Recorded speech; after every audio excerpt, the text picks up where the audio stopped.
90 రోజుల కోర్సు పూర్తి చేస్తే చాలు 100% ప్లేస్మెంట్ సపోర్ట్ తో సాఫ్ట్వేర్ జాబ్ మీ సొంతం. వెంటనే కోడ్ జ్ఞాన్ డెస్టినేషన్ ని సంప్రదించండి. అందరూ చాలా మంది సాక్షులంతా కూడా చాలా పగడ్బందీగా చెప్పటం, మేము దీన్ని ముందుగానే అంటే రేపు సాక్షులంతా కూడా చాలామంది దీంట్లో మెయిన్ విట్నెసెస్ రేపు అంటే ముందు జరిగే ట్రయల్లో వీళ్ళంతా కూడా మేనేజ్ చేయబడతారు. ఎందుకంటే దీంట్లో డబ్బు కాంపోనెంట్ చాలా ఉంటుంది కాబట్టి అనే దాంతో కూడా ఫస్ట్ నుంచి కూడా మేము దాన్ని ప్లాన్ చేసుకుంటున్నాం. అంటే రేపు మేనేజ్ చేయబడితే మనం ఎలా చేయాలి, ఒకవేళ కనుక సాక్షులంతా కూడా వాళ్ళని మేనేజ్ చేసినా కానీ క్రాస్ ఎగ్జామినేషన్స్లో తప్పులు పట్టడానికి ట్రై చేస్తారు, లేకపోతే ఇది ఎక్కడనే దాంతో చాలా జాగ్రత్తగా ఇది దాదాపు I think 1600 or 1800 pages charge sheet. So అది కూడా 9 నెలలు పట్టింది. సో ఆ ఛార్జ్షీట్స్ని కూడా నేను దాదాపు 10 సార్లు మార్చుంటాం. డ్రాఫ్ట్ ఛార్జ్షీట్స్ని తీసుకొచ్చినప్పుడు లేదు కుదరలేదు, దాని మీద గంటల కొద్దీ కూర్చునేవాళ్ళం.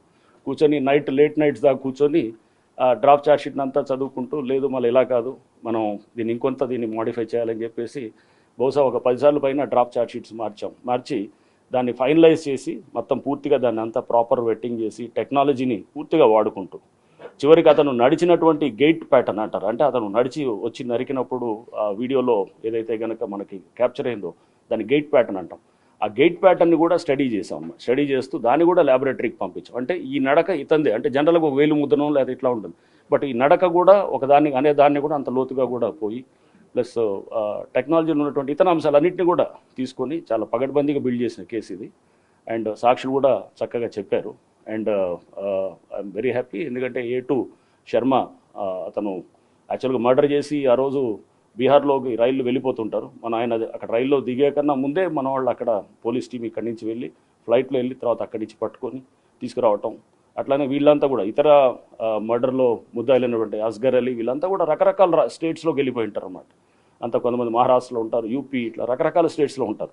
అందరినీ ఒక 4 రోజుల్లోనే మొత్తం కూడా ట్రాక్ చేయటం, వాళ్ళని ఐడెంటిఫై చేయటం, వాళ్ళని పికప్ చేయటం, తీసుకొచ్చి అరెస్ట్ చేసి అక్కడ లోకల్ అక్కడ అన్ని కంట్రీ వైడ్ కూడా ఇతర సంస్థలంతా కూడా దీంట్లో మాకు ఆ రోజు సహకరించారు. సో ఇది చాలా ప్రతిష్టాత్మకంగా తీసుకొని చేసినటువంటి దర్యాప్తు. సో స్టార్టింగ్లో పోలీసులు కూడా అప్పుడు రకరకాలుగా అన్నారు, ఇది మీరు కేసు దీన్ని నీరు కాల్చడానికి ట్రై చేస్తున్నారు, లేదా ఇట్లనే వస్తుంటాయి. సో ఇవన్నీ కూడా ఎప్పుడు ఏదైనా ఒక మంచి పని చేసినప్పుడు నెగిటివ్ కామెంట్స్ వచ్చేవి కూడా ఉంటాయి. అన్నింటినీ మనం పట్టించుకోకుండా ఒక లక్ష్యంతో పోయి దాన్ని ఆ కేసుని ప్రాపర్గా బిల్డ్ చేసి చేసినటువంటి కేసు ఈరోజు మనం దాని ఫలితాలు దాదాపు 6 ఏళ్ళు అవుతుంది.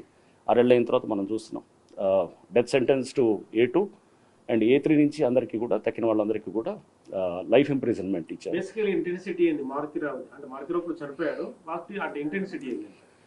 మారుతీరావు నేను అంటే యాక్చువల్గా ఆయన చనిపోయినప్పుడు చాలా బాధపడ్డాను యాక్చువల్గా. ఎందుకంటే ఒక తండ్రిగా అతను అంటే బిడ్డ కోసం చేసింది ఉండొచ్చేమో కానీ, బట్ అది వేరే చనిపోయిన బిడ్డ కూడా, వేరే చనిపోయిన ప్రణయ్ కూడా వేరే వాళ్ళ కొడుకుగానే మనం తీసుకోవాలి.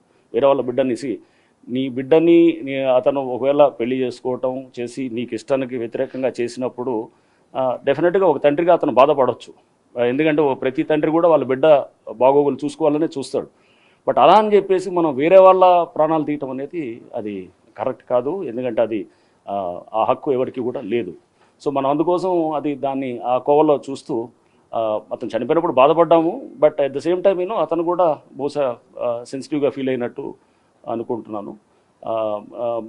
మారుతీరావు అంటే ఆయన అమితమైన ప్రేమతోటి ఆయన బహుశా ఈ యాక్ట్కి చేయటం జరిగింది. సో ఇదొకటి, అంటే ఇదొక అందరికీ కూడా ఒక లెసన్గా తీసుకోవాలి ఇట్లాంటి కేసెస్. ఇది ఒక హానర్ కిల్లింగు అండ్ అట్లానే ఒక హైర్డ్ కాంట్రాక్ట్ కిల్లింగు అండ్ దీంట్లో అంతా కూడా డబ్బు కూడా చాలా ఇన్వాల్వ్ అయినటువంటి ఇది. అండ్ ఇంతే కాకుండా దీంట్లో ముదురు వాళ్ళు, అంటే దీన్ని మర్డర్ కేసుల్లో అత్యంత ముదురుగాళ్ళు అయినటువంటి కొంతమంది వాళ్ళు, అంటే వాళ్ళకి తెలుసు ఎలా మేనేజ్ చేయాలి సిస్టమ్స్ని, ఎక్కడ దొరకకుండా చేయాలని, అట్లాంటి వాళ్ళందరూ ఇన్వాల్వ్ అయి ఉన్నారు. సో ఫస్ట్ మేమే సర్ప్రైజ్ అయ్యాము వీళ్ళు ట్రాక్ అయినప్పుడు, అరే వీళ్ళు ఎట్లా వచ్చారు కేసులో అని చెప్పేసి. సో ఇట్లా ఇవన్నీ కూడా దీంట్లో ఉన్నటువంటిది, అప్పుడు ఉన్నటువంటిది టీం అంతా కూడా చాలా క్విక్గా, అప్పుడు డిఎస్పీ మిర్యాలగూడ శ్రీనివాస్ ఇప్పుడు ఇక్కడ మన జిహెచ్ఎంసీలో చేస్తున్నారు. అండ్ అట్లానే ఇన్స్పెక్టర్ అప్పుడు వెంకటేశ్వర రెడ్డి ఉన్నారు 1 టౌన్, అండ్ ధనుంజయ్ అక్కడ లోకల్ హాలియా ఇన్స్పెక్టర్ ఉండేవాడు, టాస్క్ ఫోర్స్ వాళ్ళు ఉన్నారు, ఎస్ఐ ఉన్నారు, అండ్ ఎస్ఐస్ అక్కడ లోకల్ పనిచేసిన వాళ్ళు, అండ్ సిబ్బంది మా రైటర్స్ వీళ్ళందరూ కూడా మొత్తం తీసుకొని FSL ఫోరెన్సిక్ ల్యాబొరేటరీని కూడా పూర్తిగా వాడుకొని మేము దీంట్లో సైంటిఫిక్ ఎవిడెన్స్ తోటి బిల్డ్ చేసి కేసుని మనం ఎలా చేయొచ్చు అనే దానికి ఈ కేసు ఒక బెస్ట్ ఎగ్జాంపుల్ అని నేను భావిస్తాను. ఎంతమంది సాక్షులను విచారించడం జరిగింది దీంట్లో?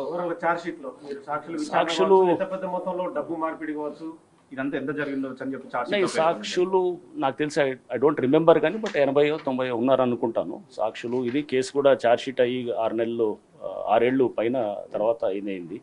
ప్రతి వాళ్ళకు కూడా ఈవెన్ అక్కడ జడ్జికి కూడా వాళ్ళకు కూడా సెక్యూరిటీ ఇవ్వటం కూడా జరిగింది. స్పెషల్ పీపీ అక్కడ మన నరసింహ గారు ఉండేవారు, ఆయన కూడా వారికి కూడా సెక్యూరిటీ ఇచ్చి ఒక స్పెషల్ పీపీని కూడా అపాయింట్ చేశారు. 64 దాకా సాక్షులు ఉన్నారు. అండ్ అప్పుడు డీజీ గారు మహేందర్ రెడ్డి గారు అండ్ వారు కూడా తరచుగా అడుగుతుండేవారు. ఐజీ గారు ఉండేవారు, స్టీఫెన్ రవీంద్ర గారు అప్పుడు. సో వారు కూడా ఈ కేసుని చాలా క్లోజ్గా మానిటర్ చేసేవాళ్ళు. చేసి ఇది ఒక నేను అనుకోవటం ఒక డిపార్ట్మెంట్ మొత్తం కూడా సమిష్టిగా కలిసి చేస్తే కనుక ఇట్లాంటి కేసెస్లో మనం ఫలితం ఇది ఈ విధంగా చూడటం జరుగుతుంది. సార్ అంటే అమృత కానీ తర్వాత ప్రణయ్ తల్లిదండ్రులు కానీ అసలు ఏం కోరిపోయారు సార్? అంటే ఇప్పటికీ వీళ్ళకి ఒకరికైతే డెత్ పడింది కానీ మిగతా వరకు లైఫ్ పడింది, వాళ్ళకు కూడా ఇదే విధంగా డెత్ పడితే బాగుందని ఏమనుకున్నారు? వాళ్ళైతే కనుక డెఫినెట్గా దీంట్లో ఇంకా తక్కిన వాళ్ళకి కూడా ఉంటే బాగుంటుంది అనేది అనుకోవటంలో మనం తప్పేం అనుకోవడానికి లేదు. ఎందుకంటే వాళ్ళు భర్తని కోల్పోయిన అమృత కానీ కొడుకుని కోల్పోయిన బాలస్వామి కానీ వాళ్ళు డెఫినెట్గా వాళ్ళు అనుకున్నారు. బట్ ఎస్, A2కి డెత్ పట్టడం అనేది అది కూడా ఎందుకంటే అతను అత్యంత కిరాతకంగా కాంట్రాక్ట్ డబ్బు కోసమే చేసిన అతను వ్యక్తి.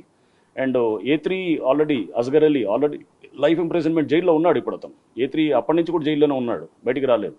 A2 కూడా ఎవరు మన సుభాష్ శర్మ అతను కూడా జైల్లో ఉన్నాడు, వీళ్ళకి రాలేదు. అతనికి అప్పుడే మ్యారేజ్ అయ్యింది. మ్యారేజ్ అయ్యి ఈ సుభాష్ శర్మ అంటే ఈ కేసు చేసేటప్పుడు దానికి ముందే కొన్ని నెలల ముందే మ్యారేజ్ అయింది. ఆ తర్వాత చిన్న బిడ్డ కూడా పుట్టాడు. పుట్టిన తర్వాత పాపం అతను లైఫ్ అంతా ఈ విధంగా అంటే అతను అంత ఊహించుకోలేదు దీనికి ఇంత పగడ్బందీగా జరుగుతుందని చెప్పేసి. సో పెళ్ళయి చిన్న బిడ్డ కూడా పుట్టి ఇది ఇప్పుడు ఇతను మరణశిక్ష అనేది డెఫినెట్గా ఇది అందరికీ కూడా ఇది ఒక గుణపాఠం కావాలి. ఇట్లాంటి హైర్డ్ కిల్లర్స్కి లేకపోతే ఇది ఆనర్ కిల్లింగ్స్లో ఇన్వాల్వ్ అయ్యే వాళ్ళకి వీళ్ళందరికీ కూడా ఒక గుణపాఠం కావాలి.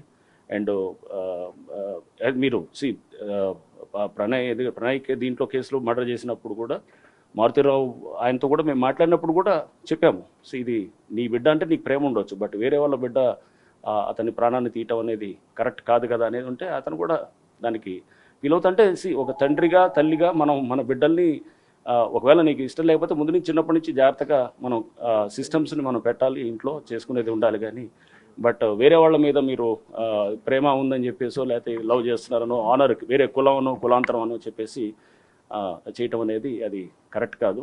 అండ్ ఈ కేసు అయితే మటుకు we are very happy. And I think that ఇది పోలీస్ డిపార్ట్మెంటు అండ్ అప్పుడు నల్గొండ పోలీస్లో ఉన్నటువంటి అందరూ సిబ్బంది అంతా కూడా ఎవరైతే దీనికి పనిచేశారో and along with prosecution teams వాళ్ళందరికీ కూడా నేను వాళ్ళకి అభినందనలు తెలుపుతాను. సాక్షులందరికీ కూడా వాళ్ళు కూడా వి అప్రిషియేట్ అందరికీ. Thank you. సుమన్ టీవీలో మీ పర్సనల్ అండ్ బిజినెస్ ప్రమోషన్స్ కోసం కింది నెంబర్కి కాంటాక్ట్ చేయండి.